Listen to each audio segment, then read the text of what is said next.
On November 17, 2012, José Salvador Alvarenga, a 37-year-old fisherman from El Salvador, departed from the small fishing village of Costa Azul near Pijijiapan on the Pacific coast of Chiapas, Mexico. He had set out for what should have been a routine 30-hour deep-sea fishing expedition, hoping to catch sharks, marlins, and sailfish that would earn him enough money to survive for a week. His boat was a narrow 25-foot fiberglass ponga, open to the elements with no cabin, no roof, and minimal protection from the unforgiving sea. Equipped with a single outboard motor, 70 gallons of gasoline, 16 gallons of water, and hundreds of fishing hooks strung along miles of line, Alvarenga had prepared for a demanding but profitable journey. By January 30, 2014, but after drifting more than 5,000 miles across the Pacific Ocean, he would wash ashore on a remote atoll in the Marshall Islands, having survived 438 days at sea. Alvarenga was born in Garita Palmera, a small town in the Ahuachapan region of El Salvador, where his father owned a flour mill and store. He had left his homeland in 2002, drawn to the rough promise of the Mexican coast, where men earned their living by hunting sharks in the deep waters far from shore. These fishermen called themselves Los Tiburoneros, the shark hunters, and they operated out of small, nimble boats that could be paddled 75 to 100 miles offshore in search of lucrative catches. Alvarenga had spent years perfecting his craft, learning to read the moods of the ocean, to survive storms that sent other men scrambling for harbor. He had a 13-year-old daughter named Fatima, who lived with her mother back in El Salvador, but he had not been in contact with his family for 8 years. The sea had become his only home, the gamble of each expedition his only anchor.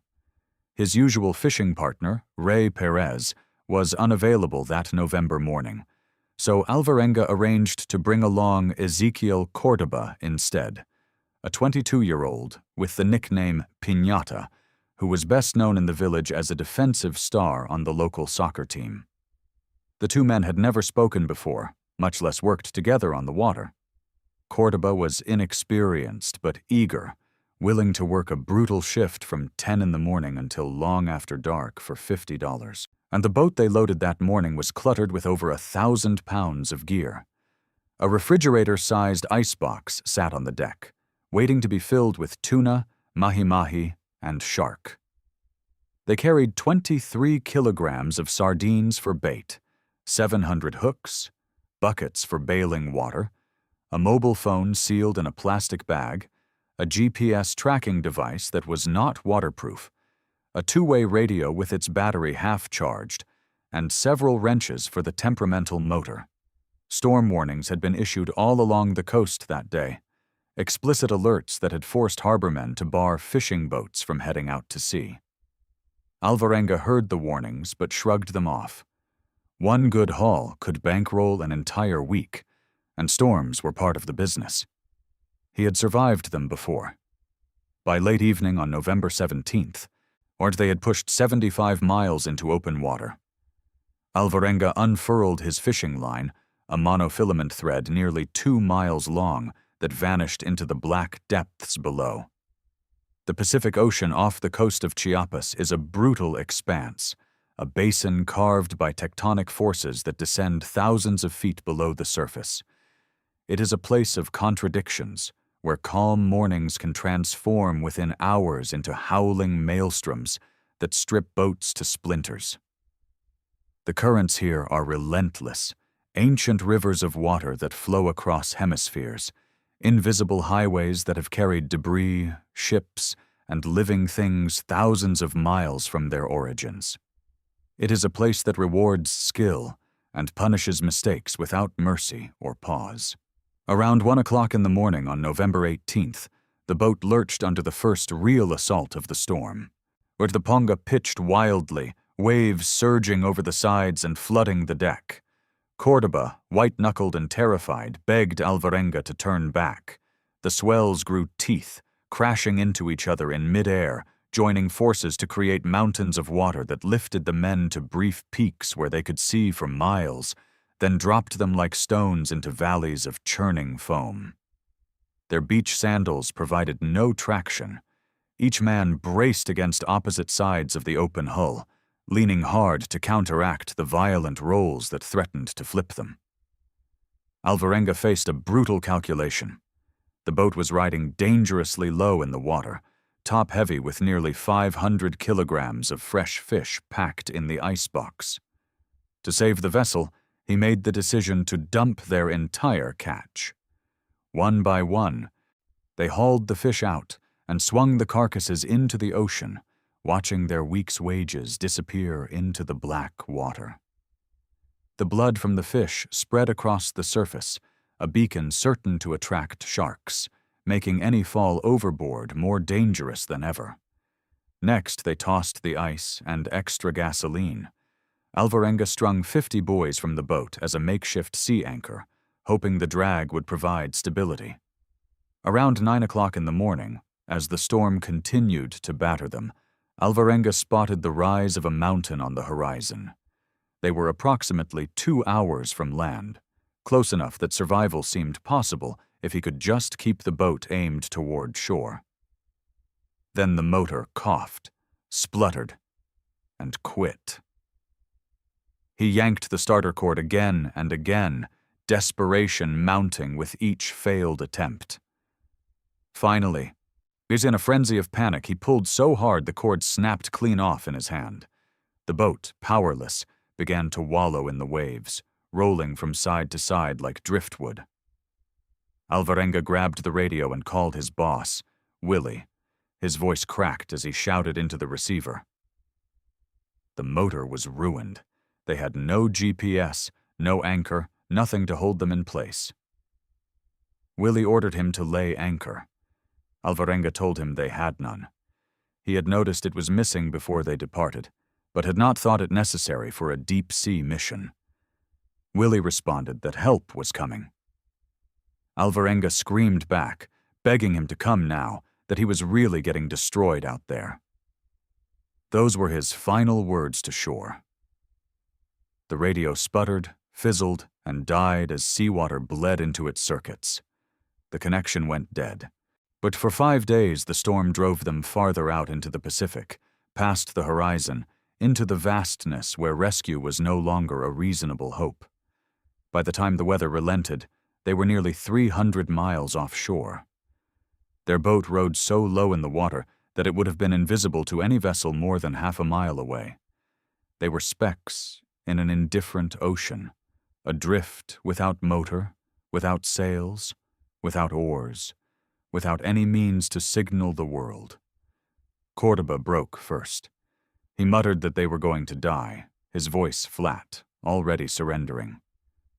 Alvarenga told him no, that a rescue team would find them, even though he did not believe it himself. They had no flares, no radio, no way to contact anyone. The sun seared them by day, the nights cut with cold. Their only refuge was the icebox, where they curled together for warmth, wrapping their legs around each other in a desperate embrace against the elements. Hunger and thirst gnawed at them until their bodies felt hollowed out, mere shells animated by instinct. On the 4th day without water, rain came at last. They stripped naked, lifted their faces to the sky, and drank greedily as fresh water cascaded down. They caught what they could in 5 gallons worth of empty bottles scavenged from the waves. If they rationed carefully, it might last a week. After that, survival would depend entirely on their ability to find more. By the 11th day adrift, desperation gave them something else. A turtle, disoriented in the dark, thudded against the hull. Alvarenga dragged it aboard, giddy with relief. Its flesh fed them. Its blood quenched their thirst. From that moment forward, though Alvarenga leaned into the hunt with renewed purpose, scanning the waters for more of these armored lifelines. He developed a technique for catching fish with his bare hands, Kneeling alongside the edge of the boat, with his chest pressed tightly to the side, arms plunged into the water up to his shoulders. When a fish swam between his hands, he smashed them shut, digging his fingernails into the rough scales. Many escaped, but soon he mastered the tactic, tossing fish into the boat while trying to avoid their snapping teeth. Cordoba resisted the raw diet. He gagged at the blood, picked at the meat, could barely force himself to swallow. Alvarenga tried to make it tolerable, slicing the flesh into strips, seasoning it with seawater, drying it in the sun on the casing of the dead motor. He served it on the turtle shell, like a crude feast. It kept them alive, but barely. Hunger clawed at their minds. Cordoba began to hallucinate, imagining an orange orchard blooming in his thoughts. He begged Alvarenga for fruit. To soothe him, Alvarenga invented a trip to a store, pretended to buy oranges, then returned to say the store was closed. Somehow this small fiction comforted Cordoba, and he drifted into sleep. The weeks bled into months. Their survival became less about food and water, more about willpower. Every dawn was another test. Could they outlast another day in a sea with no end? A routine began to take shape, fragile but necessary. Every morning at 5 o'clock, Alvarenga climbed out of the icebox and sat on the deck, staring east. The sunrise was his one fixed point, a burning line of light that promised land still existed somewhere beyond the horizon. His first task was always checking the makeshift traps he had fashioned from scraps. Some mornings they held a fragment of fish. Other mornings, nothing. Whatever the catch, he waited for Cordoba to wake before dividing it. Fairness mattered, even out there. Most of the day they spent buried in the icebox, conserving strength in that coffin-like space where an odd, boyish friendship formed between them. At night they lay on the open deck, faces turned upward, sketching constellations out of the indifferent stars. It was a game they played to trick themselves into believing they were not alone. On a night they guessed was Christmas Eve, the illusion cracked. Cordoba doubled over, clutching his gut. He had eaten part of a seabird earlier, and when they cut it open they found a snake curled inside its stomach, still intact. He survived the poisoning, but afterward he could hardly bring himself to eat. The idea of another raw bird revolted him. He drifted further from their shared meals, withdrawing into himself. Weeks passed. Cordoba's body shrank to a scarecrow's frame, arms like sticks, thighs no thicker than his forearms. He decided it was better to die than endure the hunger. One day he said goodbye, then tried to hurl himself into the sea. Alvarenga tackled him, dragging him across the deck and shoving him into the icebox, slamming the lid shut and sitting on it like a jailer. He begged Cordoba to stop, to hold on long enough for them to tell their story. When Cordoba finally calmed, Alvarenga let him out and climbed in beside him, still pleading. But despair had already done its work. A few days later, Cordoba told him he was going to die. As Alvarenga tried to force water on him, he begged him not to die, not to leave him alone. It did not matter. Moments later, Cordoba was gone. His body shook in short convulsions. He groaned, his muscles tensed. Then he was still. Alvarenga propped the body on the bench to keep it from sliding overboard.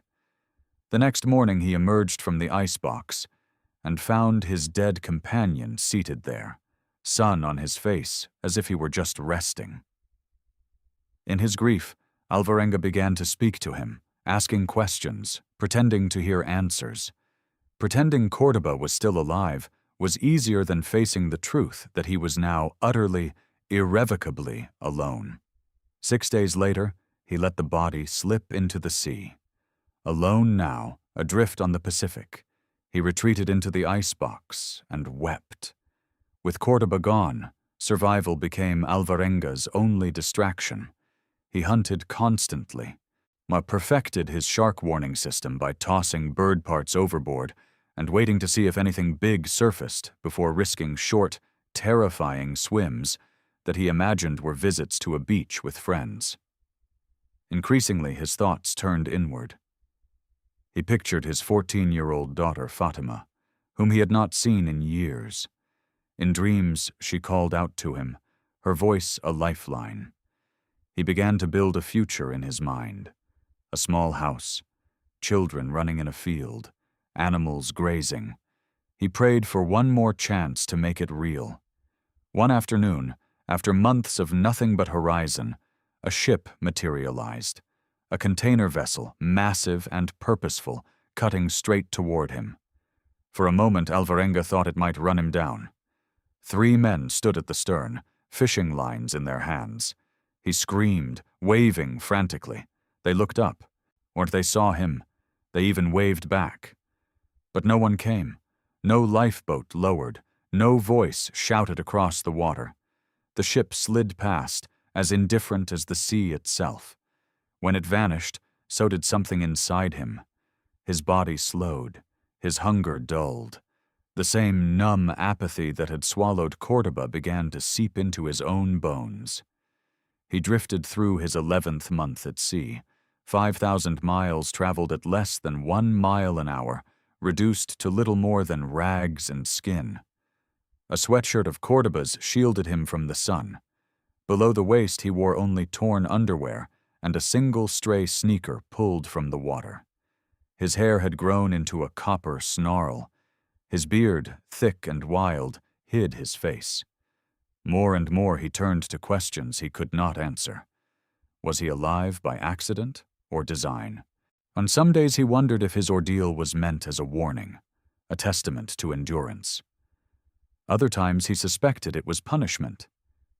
Perhaps the only reason he still drew breath was to carry a message that solitude, suffering, and the will to survive could hold back the urge to surrender. On January 30th, 2014, the ocean finally broke its silence. Alvarenga spotted coconuts floating in the swells. Above him, seabirds wheeled in dense, noisy flocks. Then, through sheets of cold rain, a strip of land emerged, low, green, wild. He waited, wary of sharks, inching closer through half a day of paddling.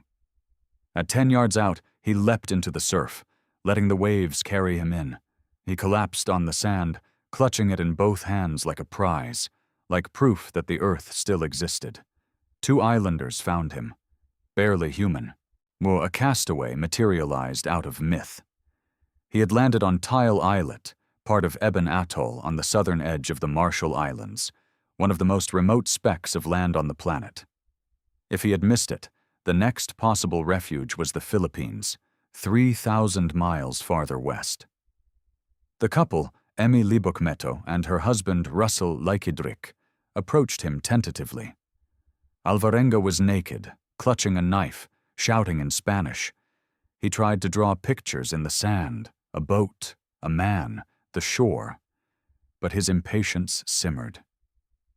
How could he explain a 7,000-mile drift at sea with stick figures? He asked for medicine. He asked for a doctor.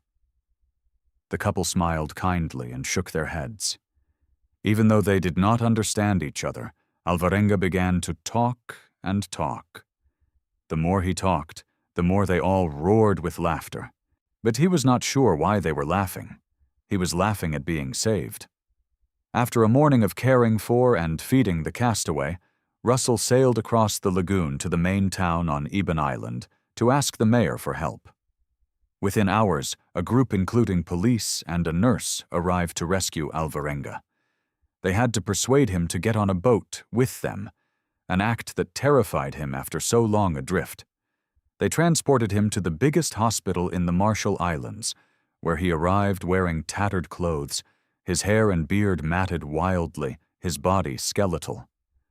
Doctors told him he had anemia and likely parasites from the raw flesh he had eaten to stay alive. His feet and legs were swollen, the tissues so deprived of water for so long that they now soaked up everything. He could not sleep. His body refused rest. Or worse than the sickness was the memory of Cordoba, his companion, his foil, his ghost, who never left him even on solid ground. A visiting anthropologist from Norway alerted the Marshall Islands Journal, and the story went out under an international news banner on January 31st. Within days, Alvarenga went from the most solitary existence imaginable to the most wanted interview on the planet. Reporters scrambled to reach the island. The single phone line on Ebon became a battleground. Images broadcast around the world showed the bearded fisherman shuffling ashore, and a debate erupted. Was this the most remarkable survivor since Ernest Shackleton, or the biggest fraud in recent memory? Skepticism was immediate. How could someone survive so long at sea without succumbing to scurvy, dehydration, or madness?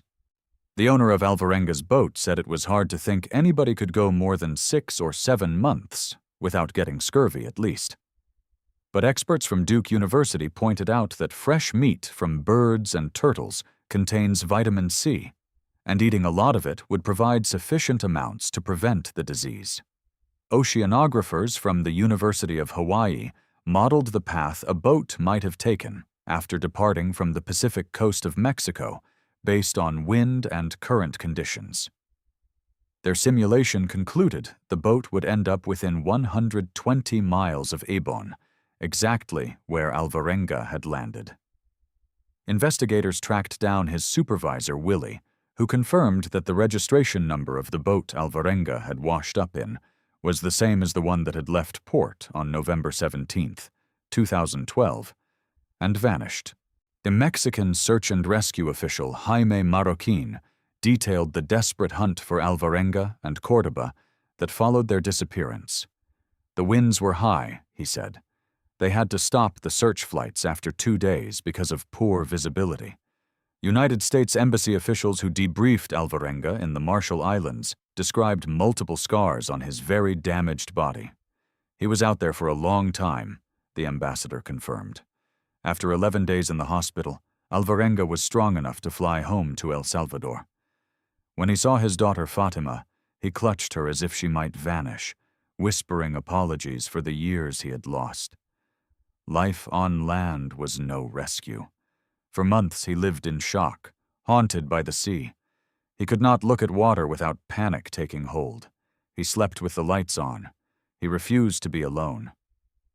But the habits of survival, hypervigilance, fear, the expectation of death stayed with him long after the ocean had released him.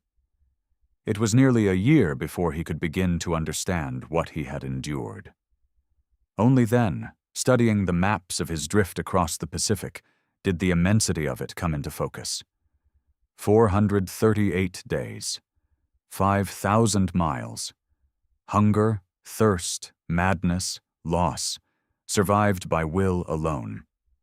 Alvarenga kept his promise to Cordoba. He traveled to Mexico and sat with Cordoba's mother, Ana Rosa, for 2 hours, answering all her questions, delivering her son's dying message. He told her that Cordoba had said he was sad he could not say goodbye, and that she should not make any more tamales for him, that she should let him go, that he had gone with God. Alvarenga's ordeal stood as both a testament and a warning. But he survived not by heroism in the cinematic sense, but by persistence when all agency had been stripped away.